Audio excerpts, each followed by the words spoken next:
Well, we're back for another session of Practical Show Tech.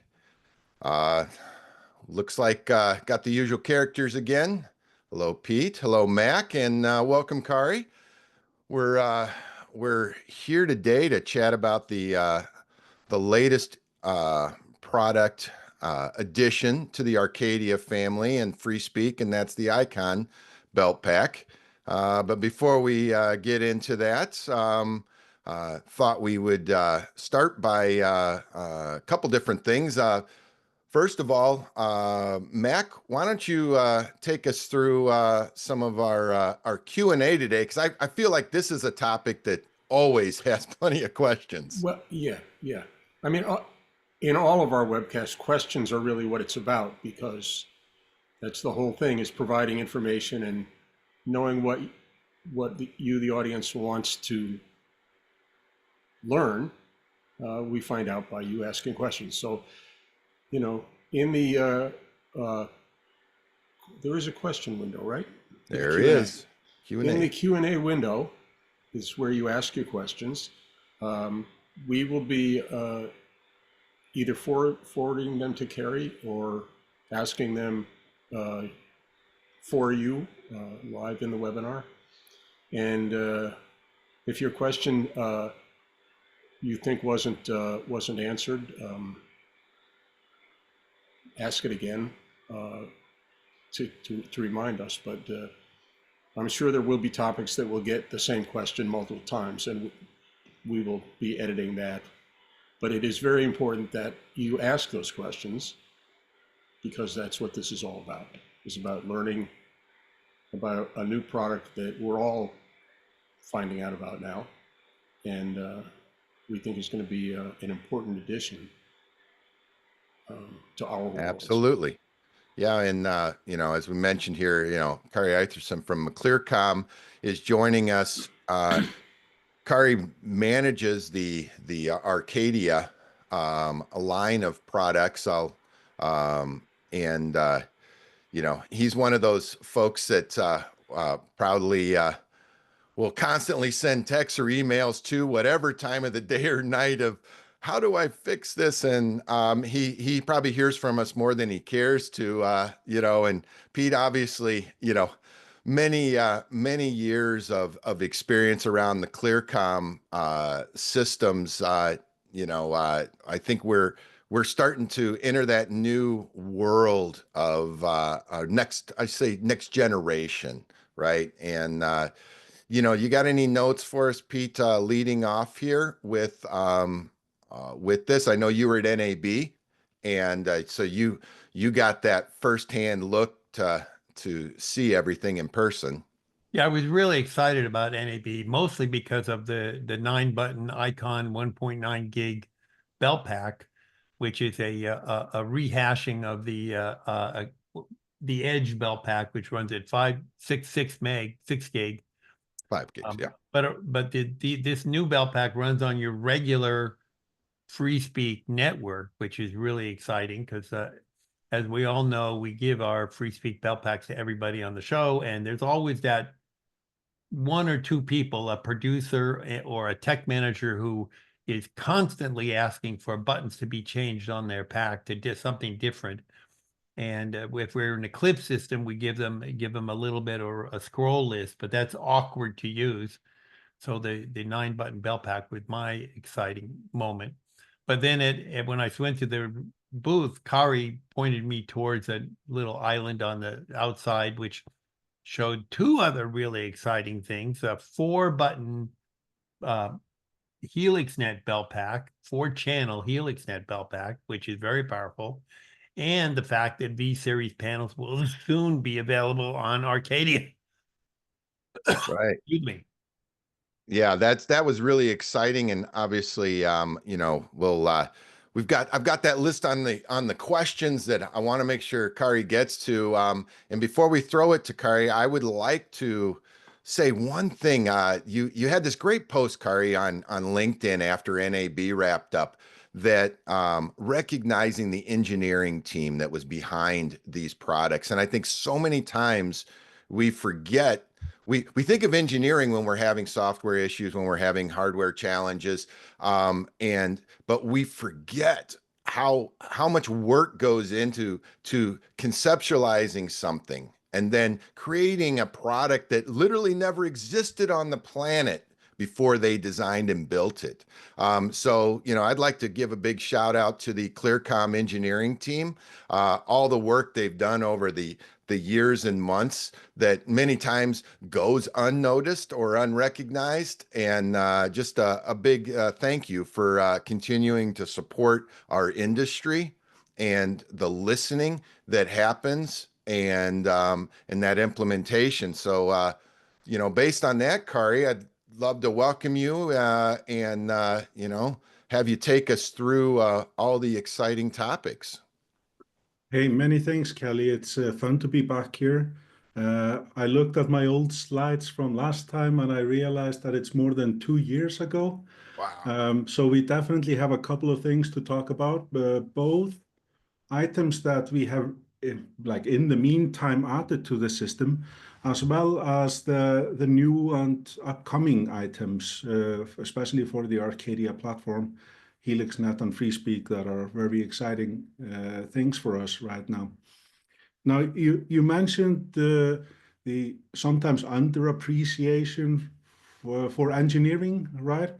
Right.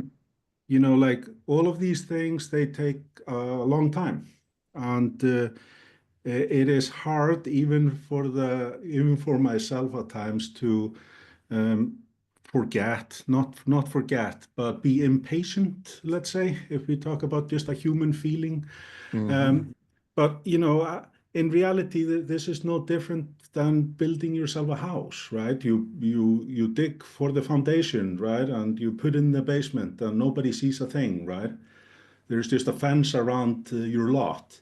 And it isn't until you have a roof on, or at least the first floor, that people start to see something. But that may be on year 2. So what you are seeing today in new things are things that we have been working on, the structure that's been put in place over the years. And so sometimes it comes in waves. So it just so happens that this year there is plenty of new things, plenty of new walls to see pop up out of that, on top of the foundation that we've been building, right? That's what we love to hear. So, There you yeah, go. take it away. Thank you. Okay, so originally when Pete asked me to do this session, we had just brought out the FreeSpeak Icon Beltpack early in February. And we discussed that we would do a session on that. I kind of had in the back of my mind that we would probably be having additional announcements for NAB, and lo and behold, we did. And so I always imagined that we would probably expand this session to those developments as well. But before we get to them, there are 3 things that have happened since the last time I was here on Practical Show Tech that I think it might be easy to miss when you look at all of the press releases and new announcements of products that we see, and kind of just briefly go through them and how they can be appropriate to things like corporate AV and industrial shows and so on. The first topic there is Arcadia version 3, release 3, which came out last year, which brought to us a new type of interface port, which is new to Arcadia, but has actually been in the Eclipse product portfolio for a while, which is called the IV Direct, which stands for Instant Voice Direct. This is a proprietary network audio interface, intercom interface, if you will. But it's basically a 4-wire circuit over a network that can be run over LAN, WAN, or the internet. It contains an audio circuit, of course, like any 4-wire. And if you connect it to an LQ device, it also contains a call signal and a control event, which is effectively a virtual GPIO to the system.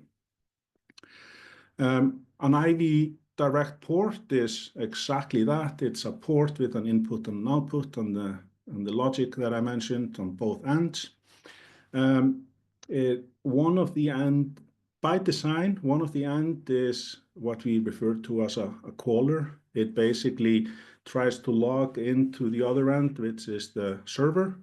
It does that by simply the caller being aimed to the IP address of the server, having a username and a password for each connection, and an encryption to go with that. So what is the difference between this and some other protocols that we have, or Dante and so on? The main difference is that this can go over the internet or networks that suffer from, let's say, irregular quality of service. As we all know, when we use something like a Dante, we need a fairly stable network with good performance. But certainly we cannot rely on that when we cross the internet. So the IV Direct has the ability to kind of adapt to that as, the environment, that is the network, changes over time. As I mentioned, this is routable. This can be used to expose over the internet and has all of the provisions to do that with. Practically, we can use this in two different main ways. So we can either use it to expand the number of interfaces that we have on an Arcadia system using our LQ interfaces. That gives us 2-wire and 4-wire interfaces. It gives us a 4-wire interface with GPIOs to key two-way radios, in addition to the ability to use SIP. All of those things can be added to an Arcadia system through the IV Direct. Quick question. Does IV Direct use ports? Yes, they use a license port in the system. And you specify how many channels you want to send over IV Direct? Exactly. If you, in the configuration of the system on IV Direct, once it's been established and the connection is there, it basically behaves in the configuration exactly like a 4-wire connection.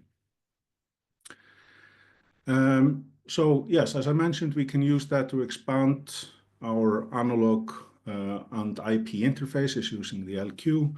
But on the other end, we can also use this to bridge intercom systems together. So this means that an Arcadia could, over the LAN WAN or internet, connect to another Arcadia. It could connect to an eIPA card in an Eclipse frame, or it could connect to an analog system somewhere else via the LQ. So even to something like a 2-wire system. In a practical bridging applications, we could imagine a multi-site corporate event that happens simultaneously on, let's say, Los Angeles, New York, and Miami, with different complements of systems. So if we imagine a system in Los Angeles based around an Arcadia, another one in New York that's based around a combination of a FreeSpeak 2 base, let's say, and a Helixnet main station like we have up here, and then Miami with a plain old 2-wire system. Then with IV Directs, we can connect to the LQ on the New York side and the same to the Miami side, and all join them together with the channels that they need to access. And if I kind of put this, can IVC Direct connect to an IVC card? Yes, it can actually. So the IVC card is the predecessor of the eIPA card, which took its place quite a few years ago. But in this connectivity method, they are compatible. But with IV Direct, we can build systems such as this one right here. So here we would be, let's say, joining together the party lines, the 6 of the main party lines between New York and LA, and we would be adding some additional channels to the 2-wire system in Miami as an example. Quick question about port counts with Arcadia, because obviously, as we move into belt packs and everything else, this port count is an important thing to be mindful of as a user. So when we use IV Direct, how does the, like in this example, the 6 IV Direct connections, does that count? Is IV Direct a single port count, or is it 6 ports of that, 64 port license we might have in our box? Yeah, so it counts just like a Dante port Just like in that. the system. Okay. So in this instance where I have 6 ports from the Arcadia in Los Angeles going to New York and another 3 going to Miami, I have a total of 9 ports that are being consumed for this particular purpose. And of course, you will need ports for your wireless belt packs and whatever else you may have on your system. Of course. So kind of building on that, another development that we added last year to the Clearcom portfolio was GenIC, which is a virtual intercom service, cloud-based. It basically allows you to create a simple cloud-based intercom system that can be used in various different ways. It's available in 2 different feature sets. So there is the Essential, which is basically a cloud service that allows all of our Agent IC and Station IC clients that run on Android, iOS, Mac, and Windows to communicate together over 12 channels of intercom. And then more interestingly, perhaps, we have the premium version that allows up to 24 channels of PLs and to be able to be linked to LQs on the ground.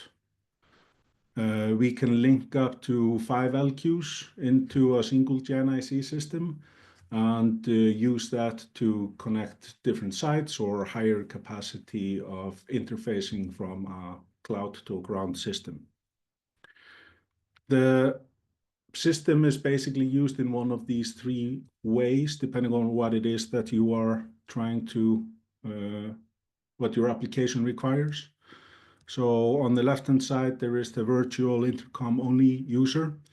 In the middle, we have the hybrid, where you happen to have an established intercom system in your facility or on your show site, your regular 2-wire, 4-wire, matrix, whatever you may have. But you need an easy way to add virtual users on their devices to that system. So in that mode, you are basically adding an LQ, connecting that to your existing system. That forms effectively the trunk that goes up to the cloud with all of your channels, that then takes care of distributing that to all of your virtual client users. The benefit of using a service like this is that the service handles most of the IP for you, meaning that you don't need a public IP address. You generally don't need a lot of routing or firewall work or something like that, because most of your connections, well, pretty much all of your connections, are going outwards from your facility up to the cloud. When we have done this kind of these kind of workflows in the past, where we have had virtual clients that need to connect into a facility, then that requires more effort on both your part and the network manager that you may have or may not have in there to support you. The third method here is kind of interesting, and that was kind of a side note for the system, but we've actually seen people use this quite a bit, is where people have used GenIC to bridge multiple sites together using the GenIC. So this has both been in like regular production work and more kind of interestingly also on, let's say, ships, research ships and so on, where basically they use the GenIC as an anchor in the cloud. So I continue with the marine terminology. And then all of the different ships on whatever ground station they may have are joined together using the GenIC. Adding an LQ into the system is as easy as linking together two Helixnet main stations or LQs together for those of you that have done that in the past. So here is an application as an example that I mentioned. You want to plug some virtual clients into your potentially existing two-wire system. And then, as I mentioned, the ability to connect together multiple sites with LQs and just cross together some circuits between them. Can you host your own GenIC server? No, at this point, GenIC is a cloud service. That is sold basically by Clearcom via our channel partners. It is self-managed by you, the user. So it looks and feels very similar to operating our hardware systems. It actually, and very interestingly, contains a lot of user management capabilities. So as an example, if you want to invite a user like with an agent IC or station IC on their computer or phone to the system, you can make the system automatically invite them. At that point, the user only needs their email address in order to connect to the system once you have added them to the system. But going back to your question, all of those elements, they are cloud, what should I say? They rely on the cloud to operate. If you want to host something on your own, you can of course still do that, but you would be doing that with something like an LQ on your premises at this point. Do you need to connect GenIC to Arcadia? Do you need an LQ or will it connect directly to Arcadia? You need an LQ. So at this moment, the options that we have to connect to ground systems or other systems, basically the gateway in and out of the system, are via LQs. GenIC is a distributed mixing system. So if you think about this as from like the premise of an intercom system that you used in the past, most of them have been mixed either on the line in the two-wire world or centrally, like in a matrix world. This system basically relies on moving Ethernet streams around and mixing them at the output, be that the headset that's connected to your agent IC running on your iPhone or behind the 4-wire port that happens to be sitting on the back of your LQ. So it's a little bit of a different predicament from most other systems.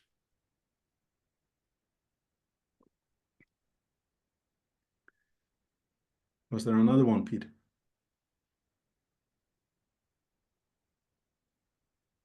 No, no more. We're at this point. Okay. So then another piece that we brought out, I think it's almost a year and a half ago, was the Helixnet powerline device. I take that back. Just as I said, somebody asked a question. How robust is the cloud connection? Can you back it up once you've set it up and reestablish it if you lose your connection, or what's the deal? Well, I would say that well, there could be two elements to that question, right? One is the data centers that are being used and the backup there. If I just cover that very briefly, we have the ability to operate the system in 6 different areas around the world. So US East Coast, West Coast, we have a location in Asia, Europe, South America. And you, the user, you can move your system between continents yourself. Is that something that's fairly transparent? Can you do it right in the middle of a show?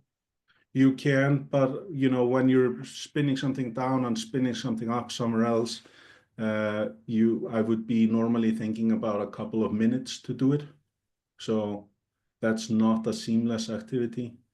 Is there a way to set up two different sites so one is a backup to the first? Not in a seamless fashion, no. You would need to manually move them if something happens. I will say that in the world we have three main providers. Let's say outside of China, we have three main vendors of cloud compute that are household names for most of us. We are using one of those, which is called Google, just to state that out here. And we have an excellent service with them and support for that element of it. So that element we have in place, as good as that can be. I would say that, of course, nothing will beat having a system on your own premises, because you are living with two variables, so to speak. You're living with a cloud provider, right? And you're also living with the connectivity that you have to the cloud provider. So, this is a matter of like, what is your requirement, for your event? If you simply need to add 32 additional virtual client users with, say, 8 channels or something like that for 2 weeks, then this is probably the way to do that. If you have ongoing operations, like everyday operations, then you might feel better about doing that, more locally, more under your control in your own rack room and so on. So it kind of just depends on what you're doing, where people feel that the suitability for this is most appropriate. But of course, connecting over the internet is always going to be reliant on third parties to do. So my next things for blasts from the past is the Helixnet powerline device. So when Helixnet originally came out, we had a goal of being able to use existing cabling to connect our Helixnet Beltpacks to a main station, very similarly to what we've done in two-wire systems in the past. We wanted this for the more robust connection, to be able to use some infrastructure that's already in place and so on. And we picked a technology that's often referred to as powerline, which is basically an Ethernet network over a 3-pin XLR. That you can split passively, you can daisy chain, and you can get way further than you can on a RJ45 cat cable. This is something that we had built into the original Helixnet main station, but over the time we determined that when building the Arcadia that we would instead have this device separate from the Arcadia. And the reason was mainly because of the ability of giving you more flexibility of how and where to deploy these. Certainly when we use power lines, we have attenuation in the cables. No cable scenario is the same way. So it can often be very beneficial to be able to locate these things in different areas. On that subject, do they have to be located on your same local network, or can they traverse to public internet like an LQ box? So Helixnet in general does not have the same provisions for internet connectivity as LQ. Okay. Having said that, I know that people have done various interesting and creative things, let me put it that way, with Helixnet. But in general, Helixnet is a LAN-based product. But as I said, the decision was made to build the power line into this kind of an adapter device. It's the size of, let's say, a large-ish direct box. On one end, it has a network connection that you plug wherever you want in the LAN that connects to the management port of the Arcadia. And on the other end, you get a powered 3-pin XLR that can power up to 7 Beltpacks. And you can locate these things as optimally within your facility as is optimal. Sorry. We can have up to 24 of these devices on a network. There is nothing really magical about these. They are effectively a media converter with a power supply done in a proprietary way. So there's no fans in this or anything like that. So it's fairly easy to get them where you need them. On a side note, will Helixnet with the HXII DPL ever come to the Eclipse matrix directly? What's this space? I would say that's not something we're talking about today, at least, but who knows? So it continues to be interfaced with 4-wire Correct. Helixnet base. Yeah, exactly. This device then can be built up in a system, something like this. As I mentioned, we can connect 7 Helixnet Beltpacks to it. We can power up to 2 remote or speaker stations off the line. They draw more power mainly because of the built-in loudspeaker and additional electronics. But those remote and speaker station counts on the line can go back to 7 if you locally power them. But of course you can mix and match. So in some instances we see users run most of their Helixnet devices on a network, but then they bring in 1 or 2 Helixnet powerline devices, let's say on a rental rig as an example, so that when you load into a theater that happens to have an XLR run to the follow spot positions, then you can make use of those instead of having to pull a cable all the way up there. The power line is kind of cool because you can, as I mentioned, passively split them. You can use a split 6 or a regular Y cable or whatnot. You can actually run them in a loop if you want to. You could put a Y cable on the back of the unit, run it in a loop through, let's say, tag tables and so on, which is something I've commonly seen some people do. What's nice about it is that when you need to add or remove that one Beltpack in the middle of the tag table, you can simply open the loop, remove or add a Beltpack and plug it back in, and nobody else on the line notices. This thing, Just like normal, one question, just like normal Helixnet, all those connections to the throwdown power line boxes can be split with a passive yes, splitter. absolutely. We spent some time on figuring out various ways to mount the device during the development. We use a standard VESA 75 fastener pattern on the bottom of the unit. We have a surface mount plate that can be used to like screw it on a wall or put it into a junction box or something like that.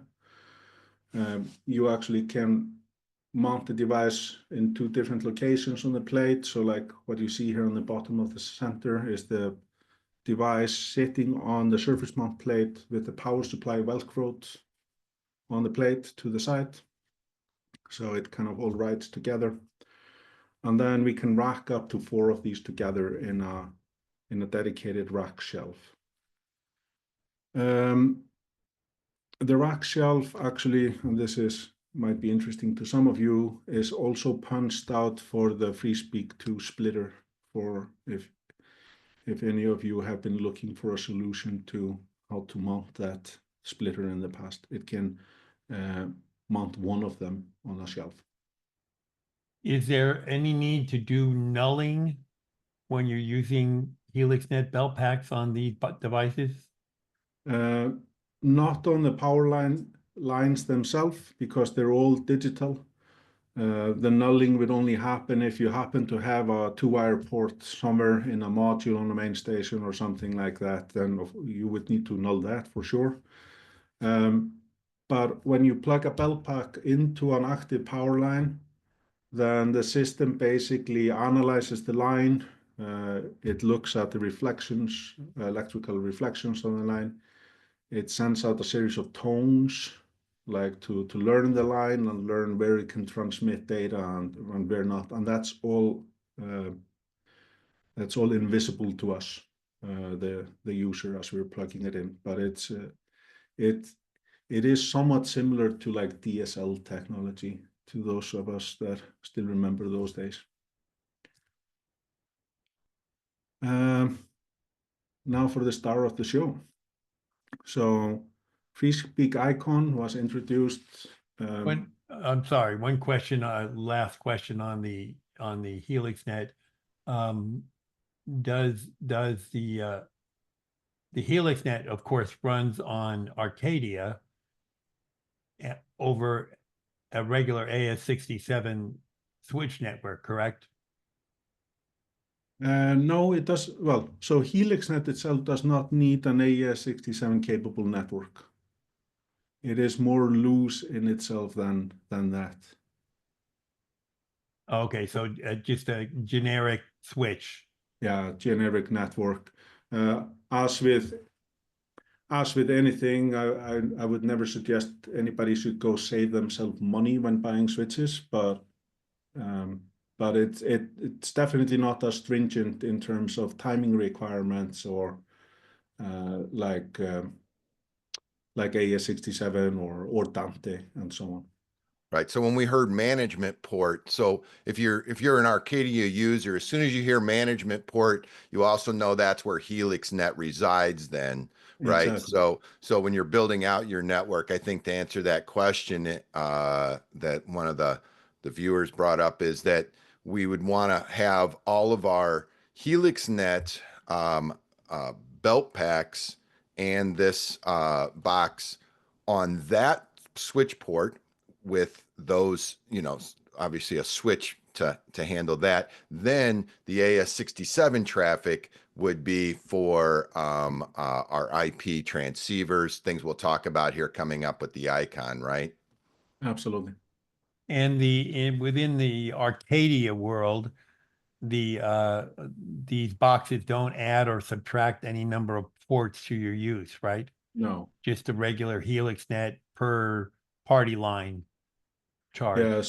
So if a Helixnet channel has been enabled to Helixnet on the system and therefore taken away a license port from your pool of available license ports on the device, then this is basically just like another switch hop on your network.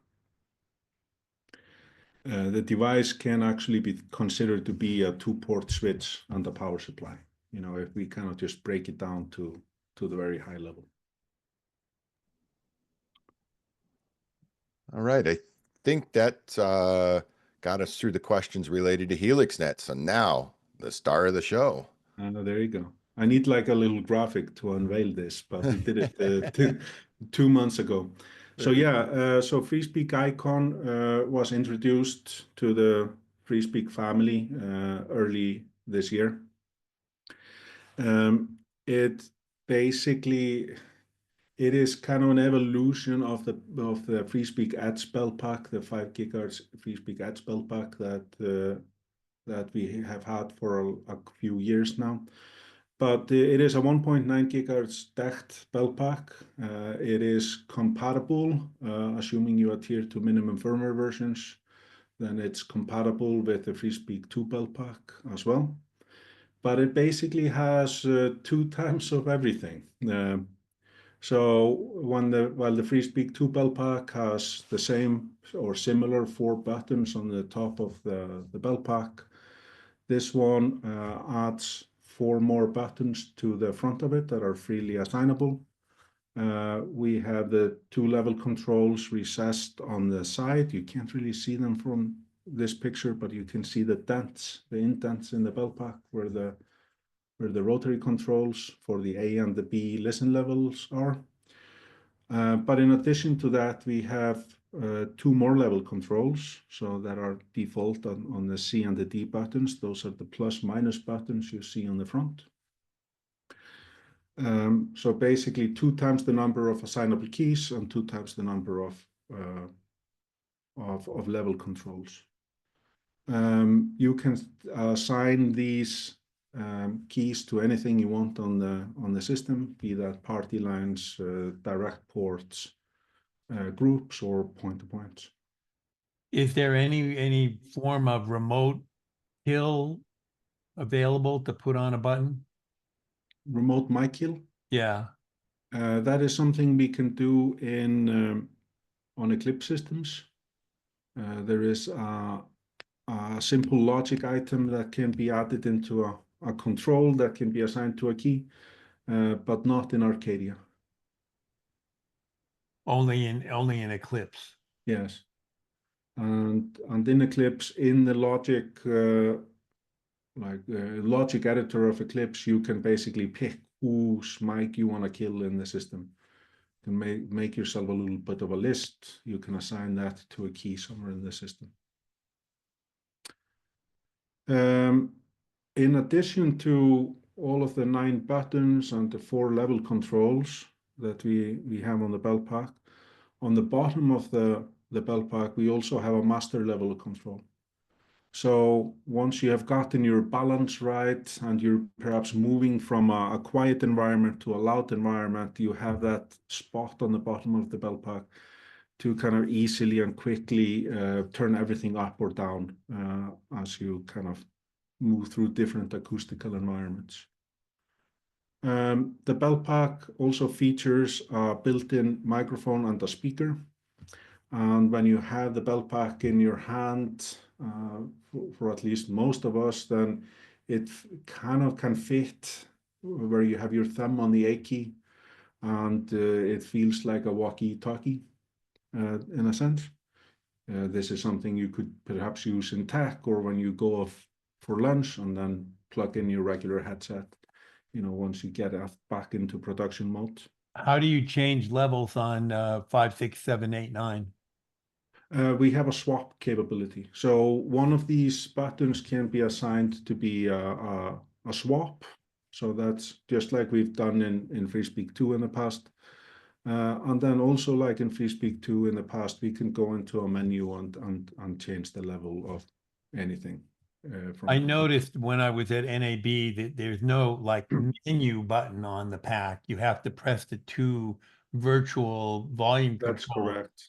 hold them down, and you get the menu, and then press them again for 2 seconds to get out of the menu. Yes, that's true. And so that's the silk screen that you see here on the right hand volume control buttons. The icon is available with 3 different headset connections. So the most common being X4 for a standard ClearCom 4-pin XLR. We've also had quite a few in the field of the X5, which is the 5-pin commonly available female, I want to say. But then something that's not very common and is quite specialized is the X7. So many of our products we offer with a 7-pin XLR connector, 7-pin male. And what that gives you is the regular audio, the inputs and the outputs, in addition to 2 GPIs that can be wired to switches that can be assigned to any key of the Beltpack. So we've seen this used in some interesting applications, like let's say a Steadicam operator that is constantly holding his gimbal or like whatever tool they use, and they're wired like little finger switches into the grip for the camera. In some other applications, we've seen this where people need to wear their Beltpacks inside like a suit, like let's say a hazmat suit or something like that, and you can't reach the Beltpack. Then this is something that can be wired for them. So I'm always interested to see what people's imagination might bring to use this capability. The Beltpack then has a wireless headset option. So we have the latest generation Bluetooth chipset in here to be able to pair a headset to the Beltpack, a Bluetooth headset. It can be used in two main modes, either as the primary headset for the Beltpack, or it can also be used as a listen-in, meaning that the Beltpack is being used with somebody with a proper wired headset, while you may have like somebody you're training on the show or something like that, a shadow that might be listening into to your comms. In the wired headset mode, X4, X5, X7, can you have split listens? No. So we only have one transmit and one receive from the Beltpack to the base or the matrix. There is no stereo that goes to the Beltpack. What if you wanted to listen to the aux in one ear and the intercom in the other ear? There's no aux in on this guy. Oh, there isn't. Okay. No. So that's not here. But we do still have a flashlight. The FreeSpeak Icon inherits the battery and the battery charger from the FreeSpeak Edge. It is a substantially bigger battery, so you will have way greater battery life than with FreeSpeak 2, if that wasn't enough. It uses the BAT80 battery, which kind of forms a part of the rear enclosure of the Beltpack. There is no door or anything like that to deal with. It just slots into the back of the Beltpack. It uses the AC80 battery charger, which is a 4-bay battery charger. And you can either drop the pack in or just the battery into the charger. The size of the charger is roughly that it can fit into, you can fit 2 of those into a rack drawer, in addition to the power supply that you use for it and some extra batteries and so on. One interesting feature that the Beltpack has is something we call the dark mode. So we do have a way where we can actually turn off all lights and displays of the Beltpack for light sensitive applications. This is done by assigning a special key where you can toggle this on and off within the role. And I will ask people to, when they get their hands on these for the first time, to be a little bit careful, because it can be a little bit shocking to see, a whole Beltpack go dark. But it definitely has its time and place, and will probably save the world a little bit of gaffer tape from putting black gaffer on top of Beltpacks for those kind of things. Back to the headset, the Bluetooth headset, is there a noticeable latency if I was standing next to another person and talking on the comm channel? Would I hear a little bit of an echo, a lot echo, or what? Yeah, it's hard to quantify, but you'll definitely hear more of that effect when you use the Bluetooth versus when just using a wired headset, for sure. I mean, the Bluetooth immediately adds, especially if both me and you are together in the same room, both using wireless Beltpacks and wireless headsets to those Beltpacks, then that adds considerably to the round trip audio travel time through the system, for sure. I don't have a number on the top of my head right now, but I think we've all experienced the Bluetooth in the past in some way, shape, or form.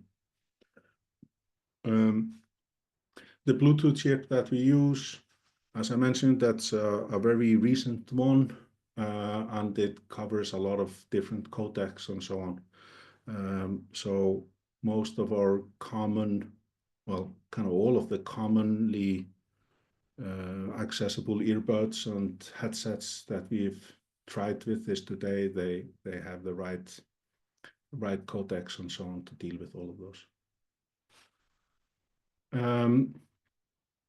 FreeSpeak Icon is supported on the FreeSpeak Edge base, the Arcadia, and of course an Eclipse system, assuming that they're on the version that is aware of these new Beltpacks. They can be used both with the FreeSpeak 2 E1 plug-and-play transceiver as well as the FreeSpeak 2 IPT, which is our higher capacity network transceiver. And as I mentioned before, you can mix and match the FreeSpeak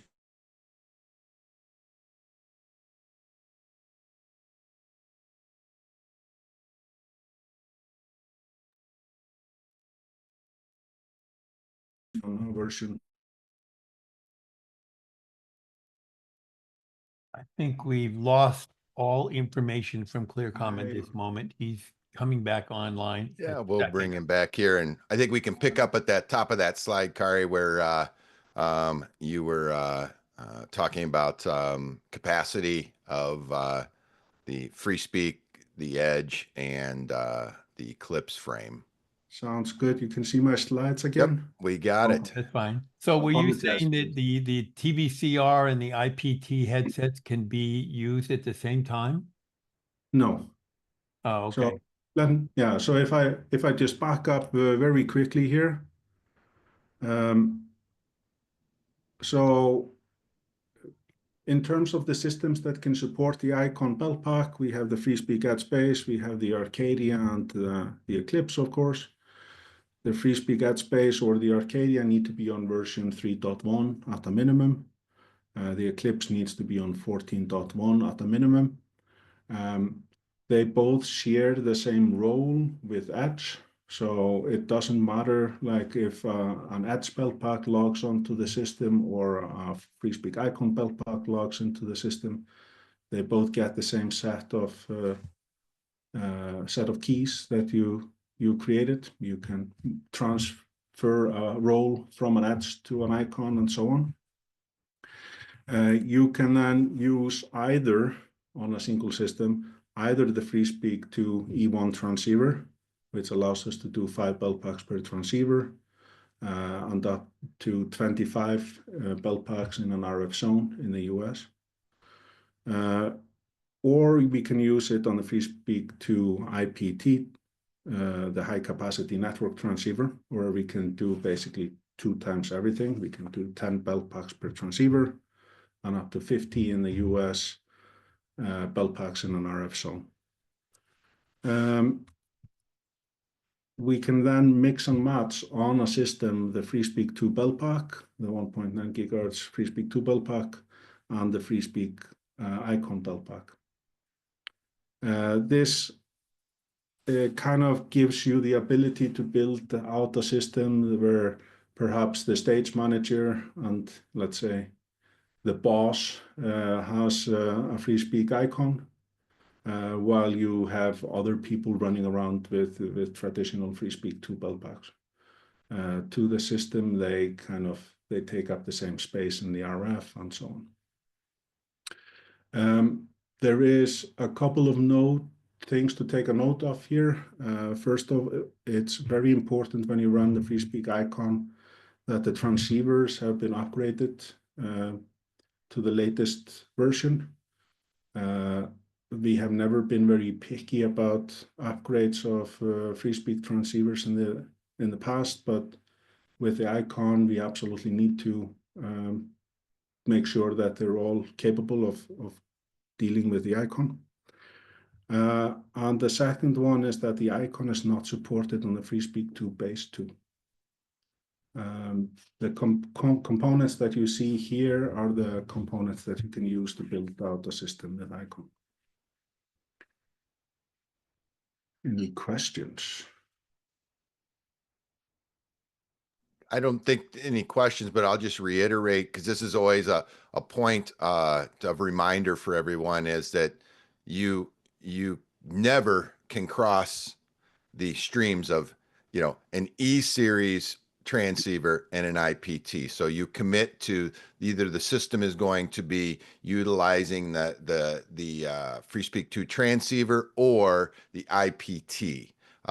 The fact that both packs can be used in either one of those systems, that is a great addition. That's very powerful, and but we always have to commit to one or the other system. It's As something you tempting as notice it when is. you're syncing belt packs, and you're going from one system to the other, it will say you're using the wrong codec and it reboots with the correct codec. Absolutely. Yeah, so the two transceivers, they use very different codecs. So G722 and the BV32, which is used in the high capacity IPT. The BV32 basically takes up half the space in the air. So when a Beltpack logs on, it actually detects this, what codec the transceiver is running on, and basically reboots that part of its audio engine to match. And so obviously you can't have that happening like as you roam through an area and you're being jumped between a transceiver to a transceiver. That's just not feasible.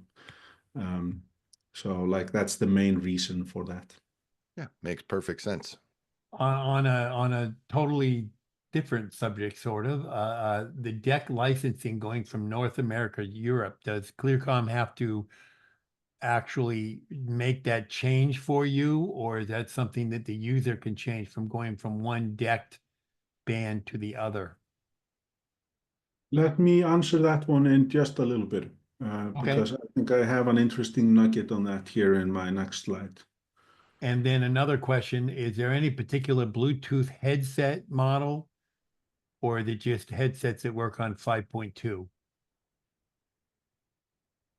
5.2, like what I Bluetooth 5.2. So yeah, okay. So 5.3. yeah. So let me talk about that for a bit. I'm, by the way, not the most formidable expert on Bluetooth and its history, but I know enough to be dangerous probably. So whenever we have a new Bluetooth version, what it basically signifies is that there is a new feature to the Bluetooth toolset.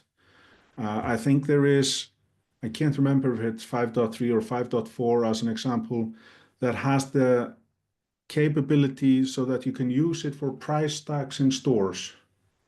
So, when you go to the grocery store and you see these e-ink price tags on the shelf, Bluetooth is trying to get into that game of supporting, live updating shelf tags in stores. So they've added that on top of the application. Bluetooth devices are supposed to have a lowest common denominator, meaning that like when Bluetooth inversion, I don't know, let's call it 1.0, added a headset support profile, there was a lowest common denominator, and everybody that supports Bluetooth is supposed to support that codec. If there is a nicer one available, something with more fidelity, perhaps less latency and whatever, the two devices should negotiate that and pick the best option. Like, oh, I have this, you have that. Oh, let's get together over here. The world is not always simple, and there are people out there in the world that perhaps don't support the lowest common denominator. And in their defense, they perhaps don't advertise themselves as being Bluetooth compatible. But normally, like the version number is giving you more and greater things in terms of features or performance, new and better sounding codecs, lower latency, and so on. But in theory, in the beautiful theory of the universe, you should always be able to fall back on the lowest common denominator. So which one of them work? I mean, we have a good list of things that we know that work well with this Bluetooth 3. I think we've tried most of the Apple products as an example. I mean, Apple isn't selling them really as being everything Bluetooth, but we've had good success with those, as examples. We certainly have other favorites. I'm personally a Google user. That works fine with this, and so on. So yeah, it's a little bit of more of an open question than perhaps I can answer here. But there's definitely plenty of options, but there is also caveats out there as well. So when you get into those scenarios, please just do a test as early as you can with the headset that you want to try to use to make sure that it works well for you.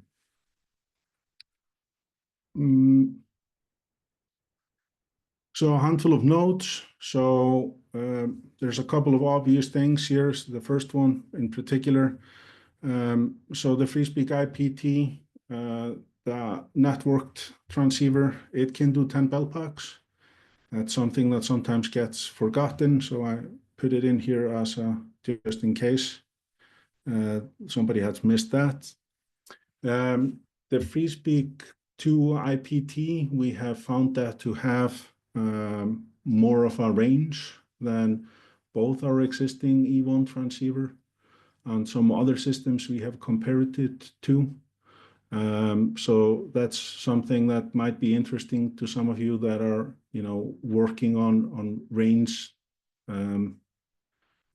range challenges somewhere. And then going back to Pete's question from earlier, regions. So today, this hasn't been kind of formally announced yet, but today a FreeSpeak 2 Beltpack running the latest firmware will actually pick up the region of the transceiver it connects to. So not only will it pick up, which codec should I use, but also which frequencies should I use. So a little bit later this year, we will basically stop selling dedicated, say, EU and US versions, and just go to more of a plain Beltpack that basically then does exactly this. But I can tell you today that if you have the latest version, then this is the behavior of the system. Is it something you have to switch in your base, or is it automatically figure out what country it's in? No, well, two things. So let's make sure we're clear. I'm only talking about the Beltpack here. So when the Beltpack connects to the transceiver, then it basically picks up automatically without the user having to do anything, the region of that transceiver. The transceiver is still hard-coded to a certain region, and only ClearCom can change the region of the transceiver. So hope that answers that. I think I then have my next topic, unless there is a question, which is the Arcadia.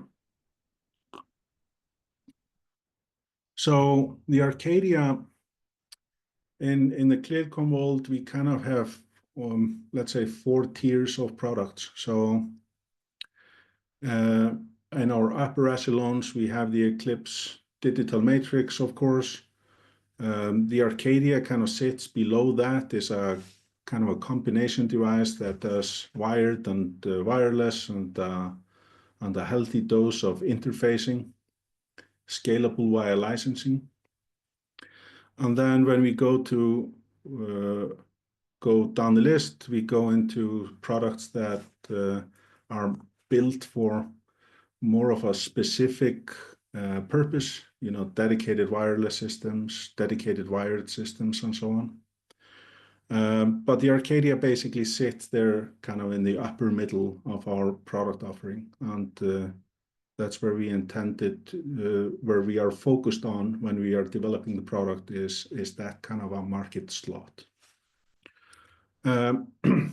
We've done a lot of development on the Arcadia. The Arcadia originally came out in 2021, the later part of the year, as a higher capacity wireless base station option that could do wireless transceivers and a lot of Dante interfacing in one box. So it was kind of the premium base station option at the time.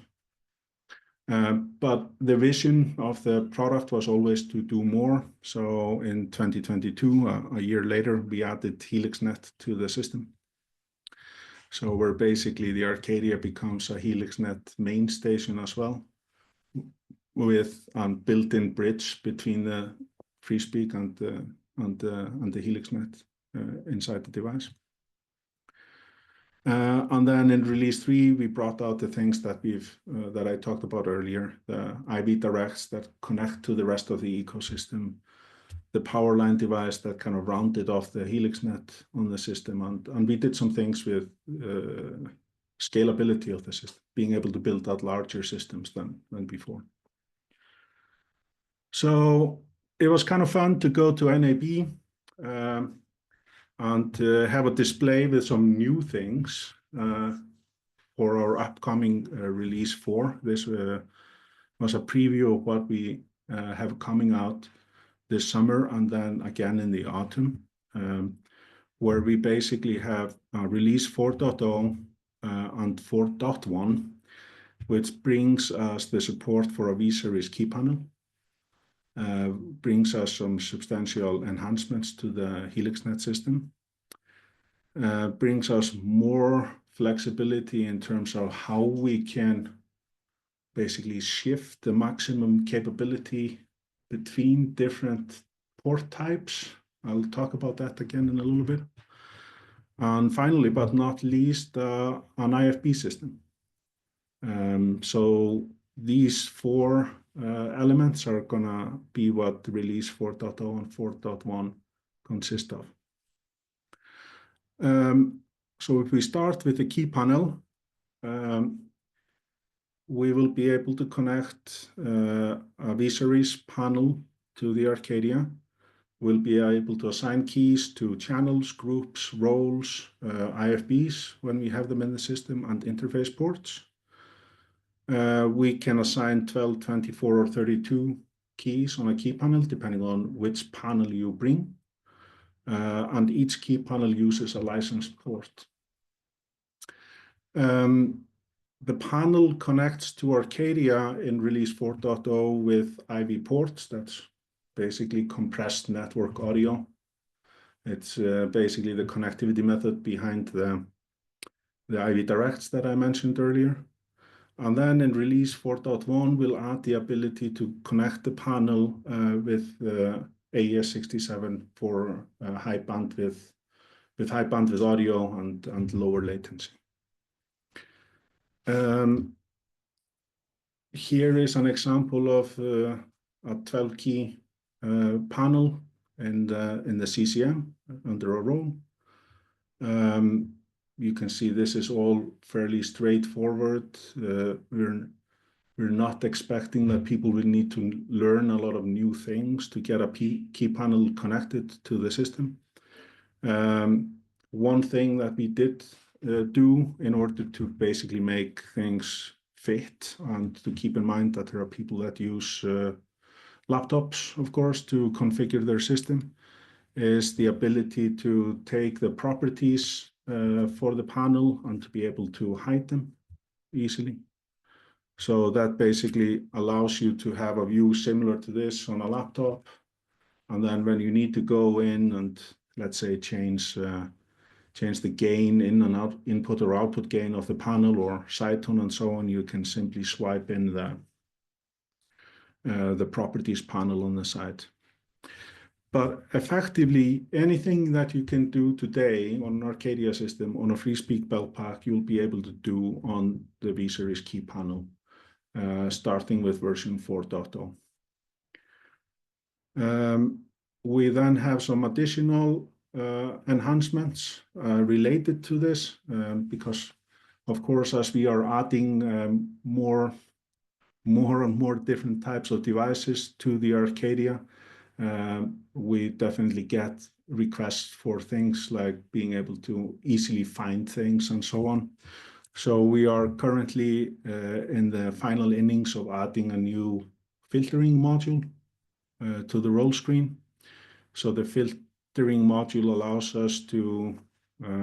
allows you basically to filter using some presets that we have, presets such as like everything, all wireless, or all wired, and so on, as well as being able to type in what you're looking for and filter for, let's say, both a preset and what you typed in. So it's a powerful, interesting module that I hope people are going to appreciate. Do the panels require PTP? If they connect via AES67, then they do. But that PTP is not as stringent as our wireless transceivers. And the reason for that is that the transceivers really need a tight clock, because eventually there is a belt pack that needs to be able to roam between multiple transceivers. And so they cannot deviate too much for the smoothness of that roam. When we have a key panel, an AES67 connected key panel, then we can play a little bit more loose in that regard. So not when you're AS67. The PTP is only needed when you're not AS67 or when you're AS67? When you're AES67, you need the PTP. But just not as stringent as with the transceivers. The transceivers, they need that tightly coupled clock. And where does the clock typically come from in an Arcadia system? From the base, or? Yeah, so if I just have an Arcadia and a panel and connect the panel via AES67, then natively the Arcadia is the leader of the PTP. Same thing applies if you take a IP transceiver and pair it to your Arcadia. The transceiver becomes a follower automatically. That is simply because pre-configured behavior with how a PTP natively works. We use, I think it's called BMC, Best Master Clock Algorithm, or something of that nature. And they have different priorities, which always lead the Arcadia to be a leader of a standalone system. Now, if you're building, are the panels in AS67, are they on your management port, or no, do they need a they separate would be. port? So if they're connected on IV ports, then they would be on the management port. If they're AES67 connected, they would be on the AES67 network port.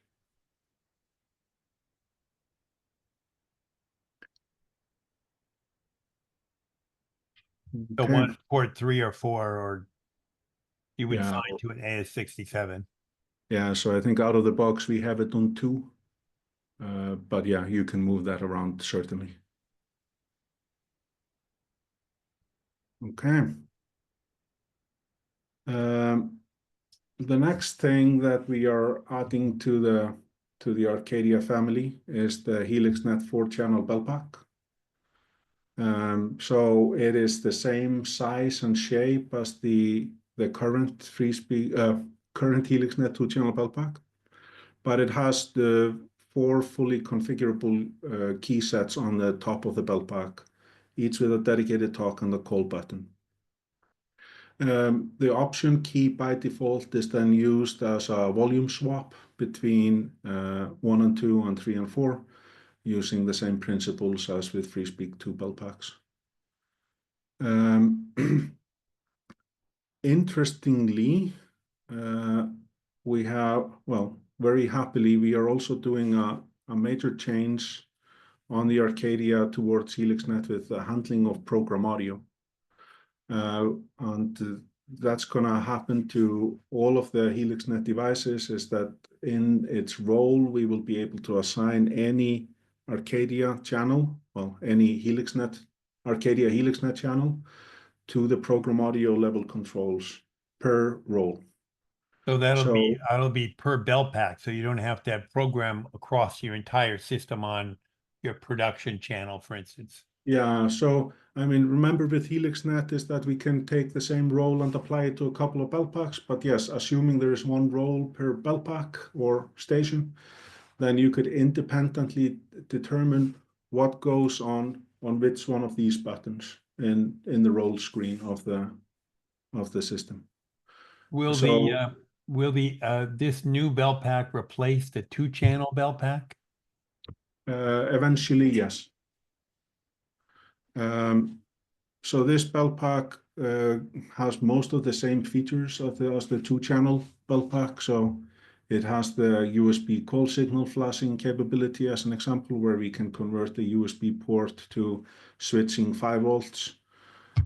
It can be connected via PoE Ethernet, or it can be connected via powerline, using the powerline device that we discussed earlier. And it does have the 2 headset options. So the X4 with our standard 4-pin XLR headset connection, as well as an X5.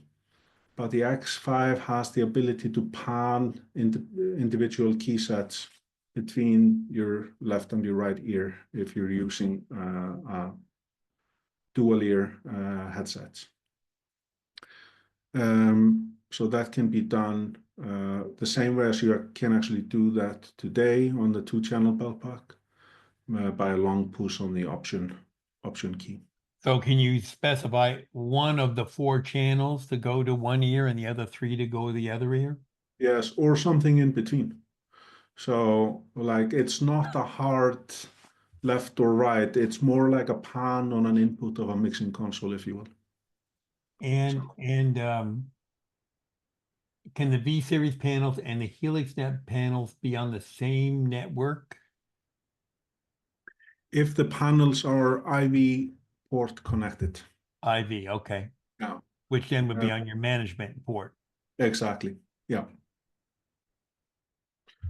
On Arcadia Release 4 systems, then you have all of these capabilities that I listed earlier. If you have a legacy HMS4X system, then this new Beltpack will work in a backwards compatibility mode. So if you plug it into an older Helixnet main station running a new firmware, then you will get the first 2 channels populated just like you would get from a regular 2-channel Beltpack. So that's something to keep in mind. Okay, and then we kind of talked through this thing. This is something that we're very excited about. This basically makes the new 4-channel Beltpack kind of a 4.5-channel Beltpack. And this doesn't only need to, this can be used for anything that you can think of. Whatever you put into the channel that you assign to that program audio level control is gonna be there. So that could be a listen only on a channel or a program feed or whatnot, and no longer is it kind of a mystery or a special rule of how program audio gets around that part of the system. So very excited about this. So if you have one of your buttons in IFB, that program channel could be the talkback from the IFB box, wherever that is.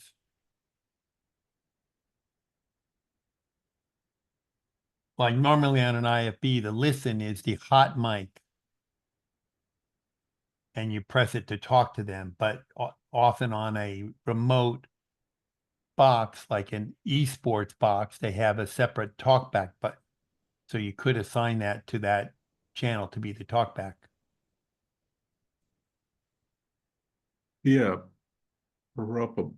probably.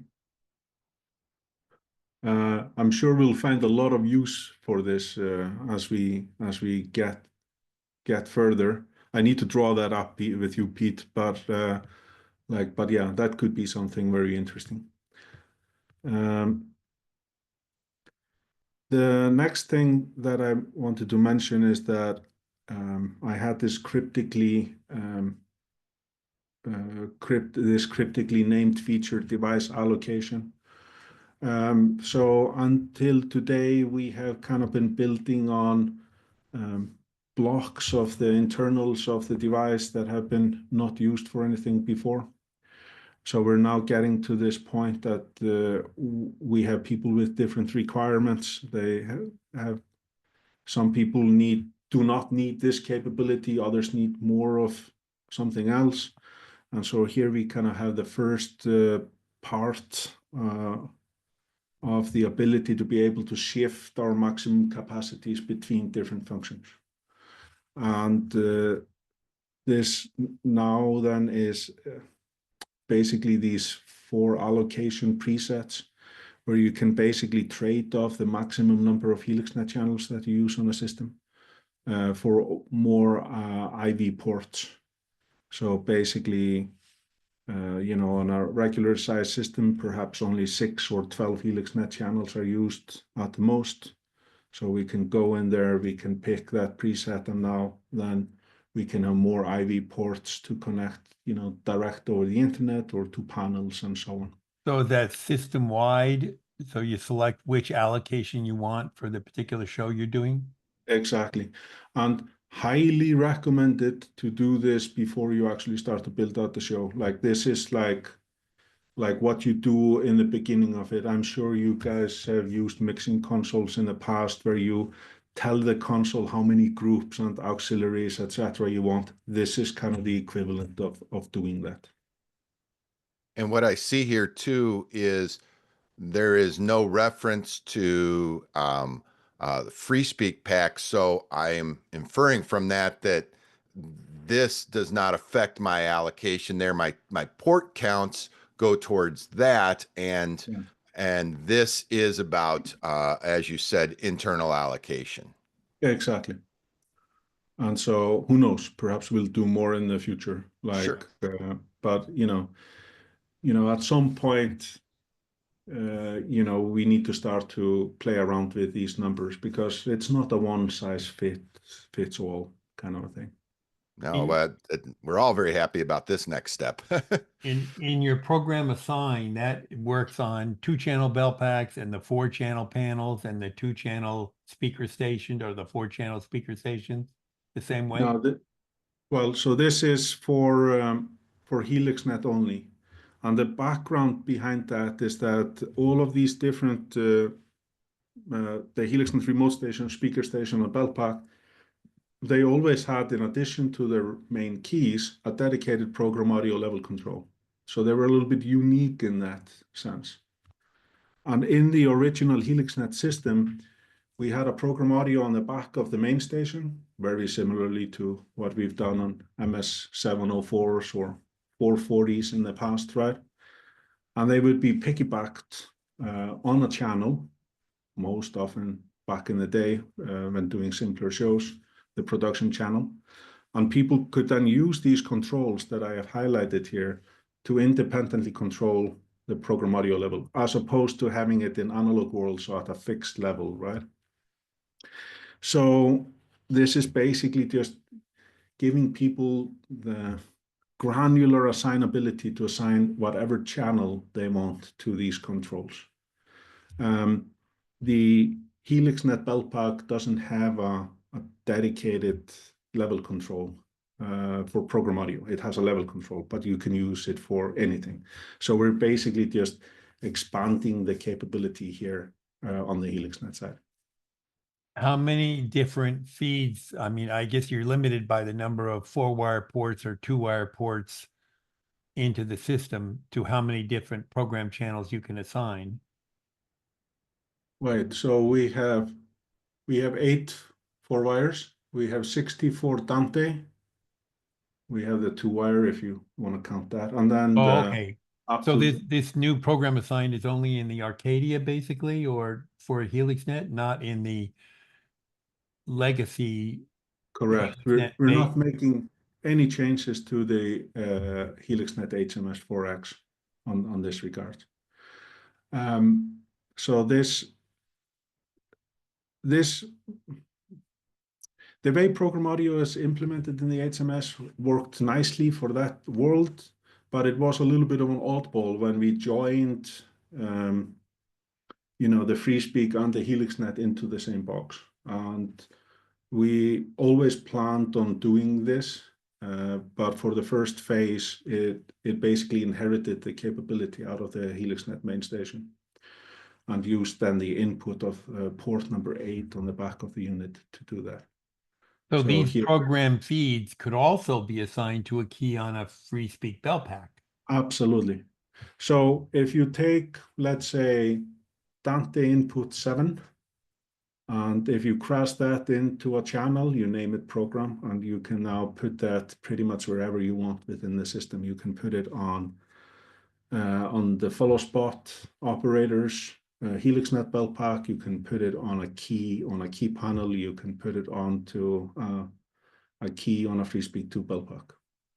So now it's kind of all the same, and you can pick basically any input of the system, any interface input of the system to do that with.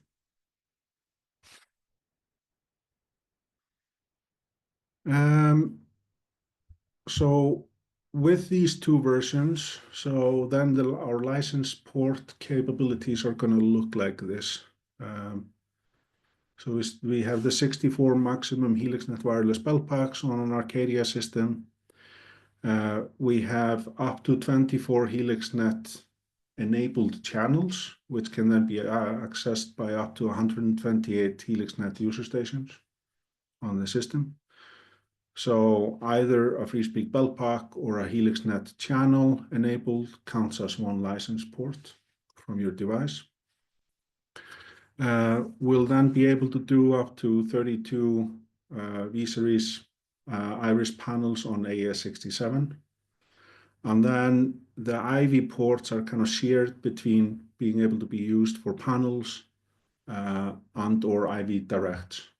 So IV directs being able to connect over the internet or to an LQ or something like that. We have a total pool of 32 there. So if you use 16 of those for panels, you could have up to 16 left for IV directs connecting to LQs, as an example. And in an RF space, you're still limited to 50 FreeSpeak Beltpacks, correct? That is correct. So if let's say your space covers 2 different rooms in a venue, you could have 64 Beltpacks, and as they roam between the 2 rooms, the antennas are smart enough to keep track of the number of used slots, correct? Absolutely. So let's say if you have a show in a theater with 32 Beltpacks in the theater, and if you have the same system also running the red carpet, which is effectively a different RF zone, you could have 32 Beltpacks there, and the Arcadia could support all of those total of 64 Beltpacks. But the Beltpacks could move between the 2 spaces only Absolutely. up to the limit of 50. Yes. Well, up to the number of 64, but each space is limited to the 50, yes. But if I have 32 in one and 32 in the other, and one of them wants to go to the inside the theater, it Then you happens seamlessly. Absolutely, you have flexibility in that kind of a system. Like there's still headroom in both areas, so that if 8 members of your crew wanna go check out what's happening, in the other venue, they could go do that. But yeah, so this is how Arcadia is going to look like once we have released these two 4 and 4.1 releases. Before we go on, quick question. B-series panels and 4-channel Beltpacks, will the CCM, can you program those functions into your base without having the hardware connected, the B-series panels or the 4-channel Beltpacks, as long as you have access to a base? As long as you have access to the base with 4.0 or higher firmware, then yes, you can.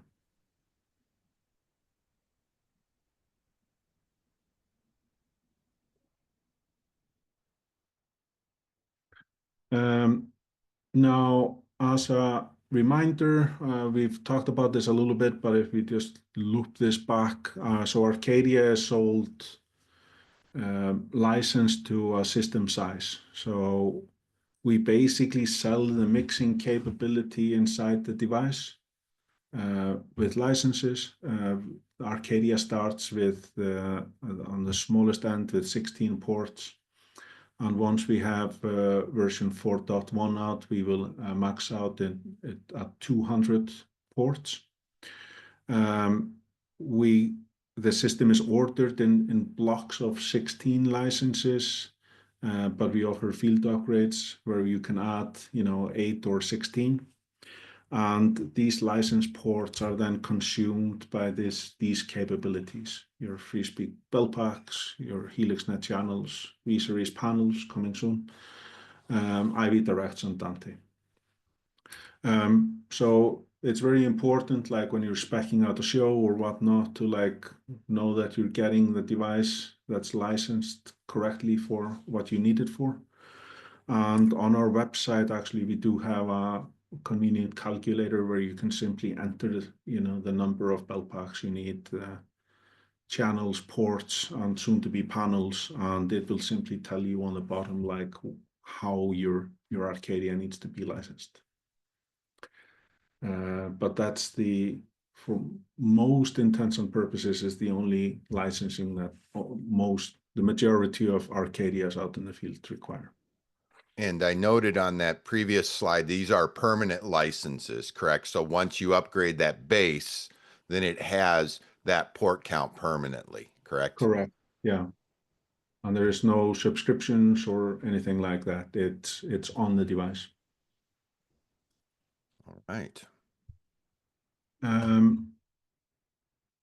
So here is kind of just the highlights of these two releases. So we are working towards being feature complete by the end of this month or on version 4.0. So that brings us the panel connected on I.V connectivity.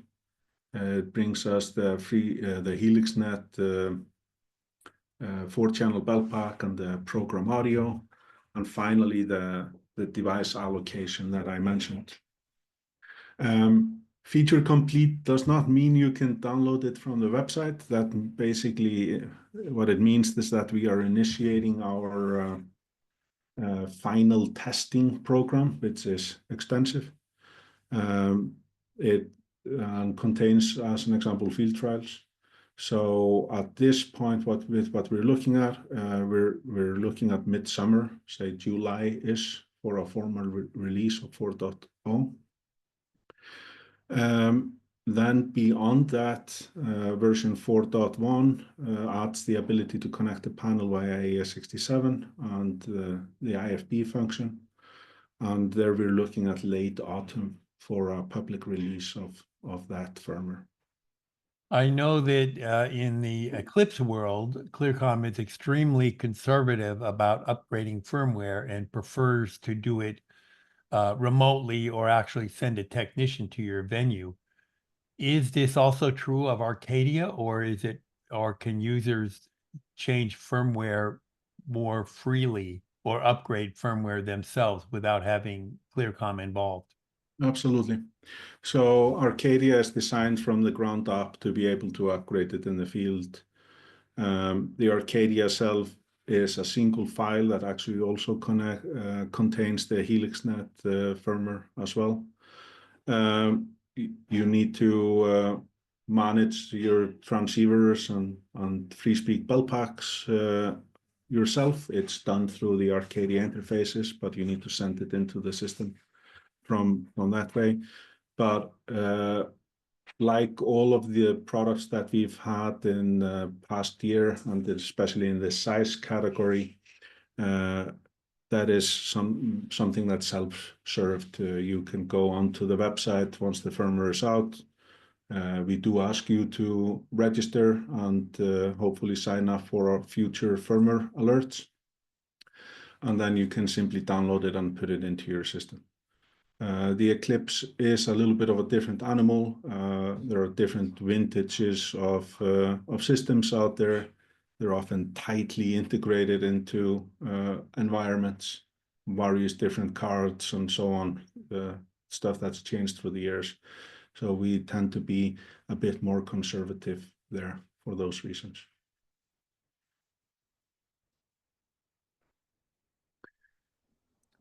lot of great features here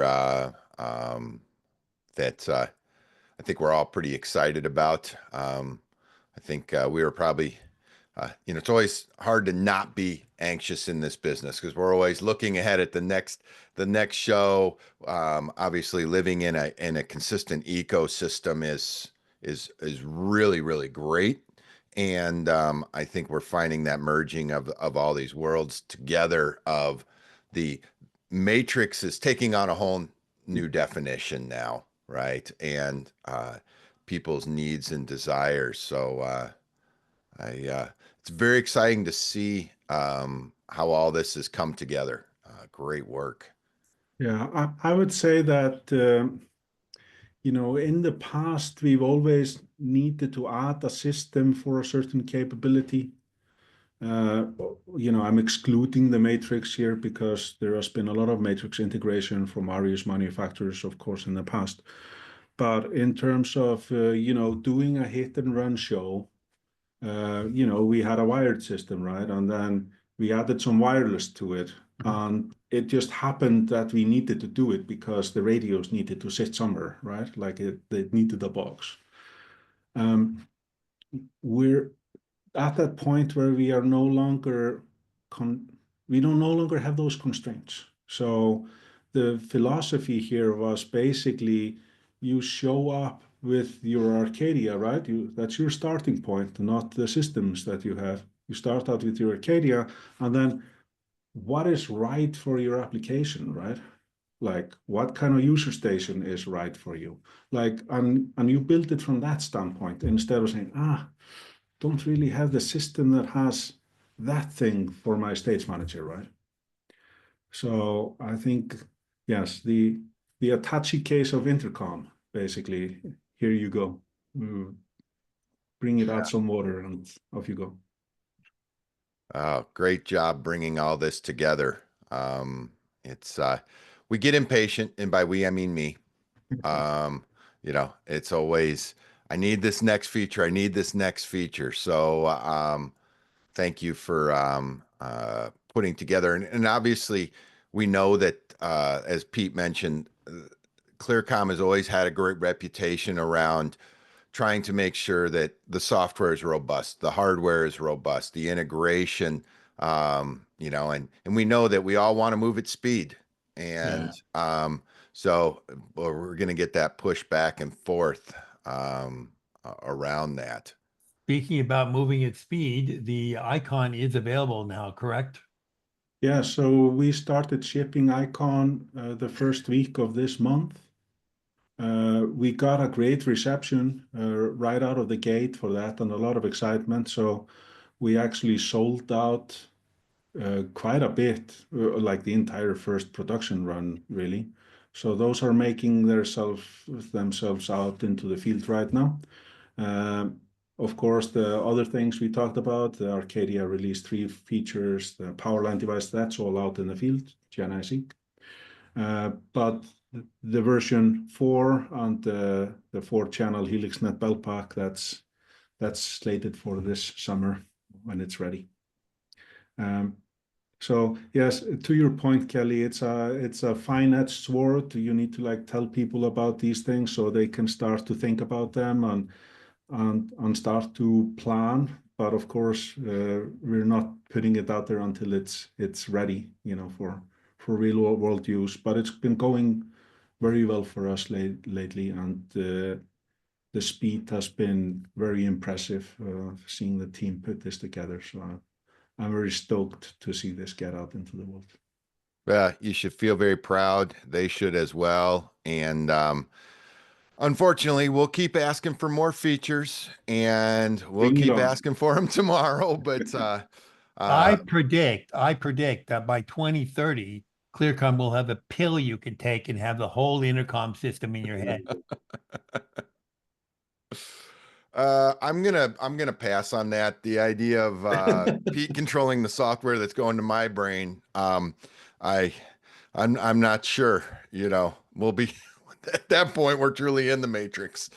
Um, but it's great. Thank you, Kari, for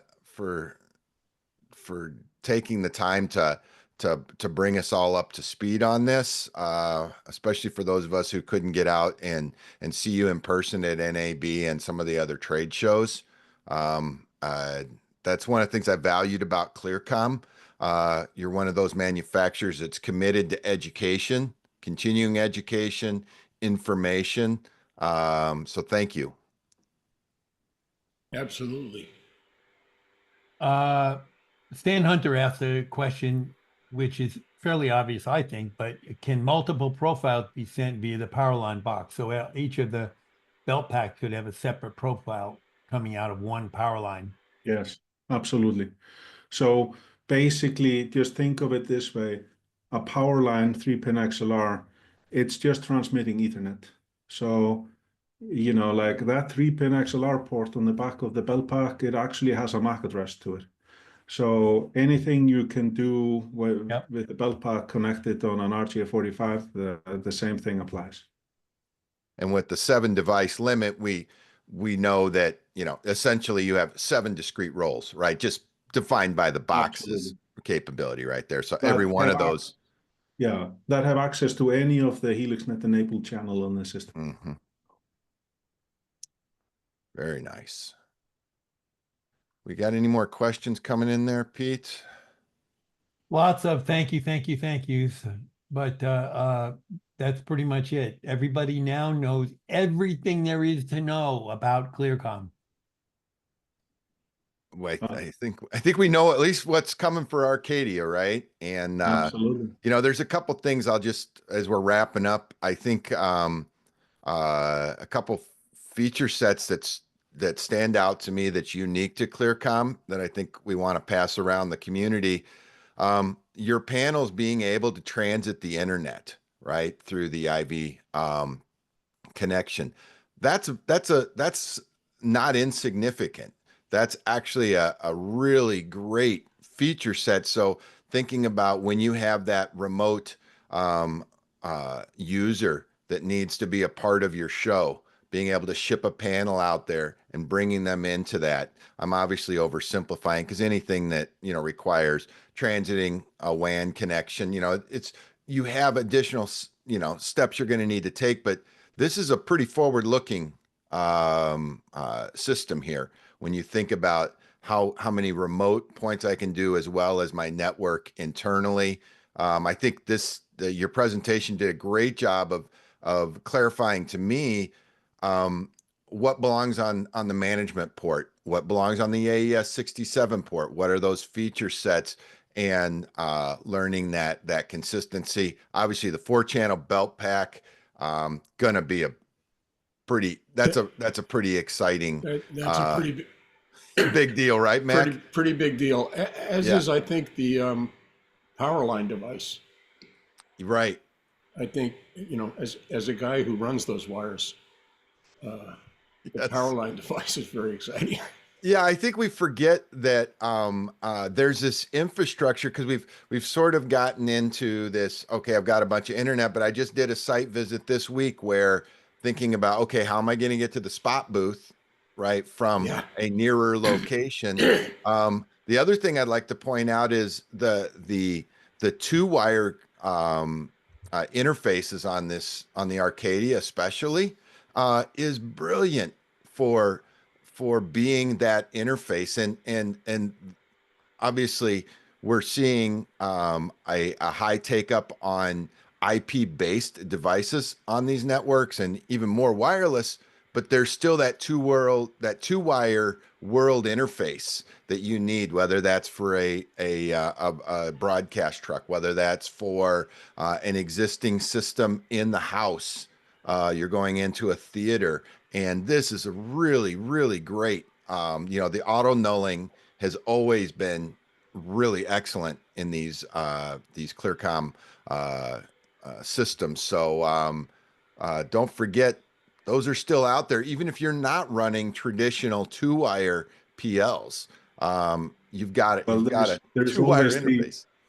there's always the, oh, by the way, I need Exactly. one over here and one over there. And what do you have? Perhaps nothing, right? Like it may happen.